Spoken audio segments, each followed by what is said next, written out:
বিদ্যুৎ বিভাগের হিসাবে শনিবার ঝড়ে 3 জেলায় বিদ্যুতের লাইন ক্ষতিগ্রস্ত হয়েছে 6,500 কিলোমিটার।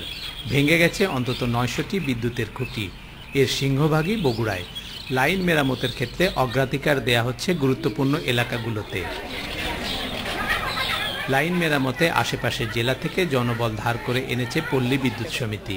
তবে এই উদ্যোগ নেয়নি পিডিবি। আর লাইন সারাতে দেরি হয় ক্ষুব্ধ হয়ে উঠেছেন গ্রাহকরা। শনিবারের দিন কারেন্ট চলে গেছে, সেই থেকে মনে করেন এখনো মেরামতের লোক আসেনি। বিদ্যুৎ বিভাগ বলছে নানা সীমাবদ্ধতার মধ্যেও তারা কাজ করছে আন্তরিকভাবেই। বাস্তবতার বিবেচনায় গ্রাহকদের আরও ধৈর্য ধরতে হবে। 11 কেবি লাইন 90% সচল হয়েছে এবং 0.4 কেবি লাইনও 90% সচল হয়েছে।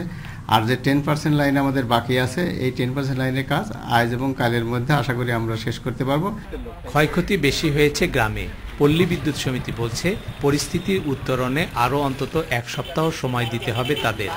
আমাদের পুরো লাইন সিস্টেম ক্ষতিগ্রস্ত হয়ে গেছে, সেটাকে মেরামত পুনর্বাসন কাজ চলতেছে। আমরা এই পর্যন্ত প্রায় 35 ভাগ কভার করতে পেরেছি। আর 8 দিনের মধ্যে সকল পর্যায়ে সমস্ত গ্রাহকরা বিদ্যুৎ পাওয়ার বলে আশা করতেছি আমরা। লাইন ক্ষতিগ্রস্ত হওয়ায় দেখা দিয়েছে অনেক সমস্যা। চুরি হয়ে যাচ্ছে পড়ে যাওয়া বিদ্যুতের তারসহ নানা সরঞ্জাম। এ বিষয়ে এলাকাবাসীর সহযোগিতা চেয়েছে বিদ্যুৎ বিভাগ। Hasibur Rahman Billu, independent news, Bogura.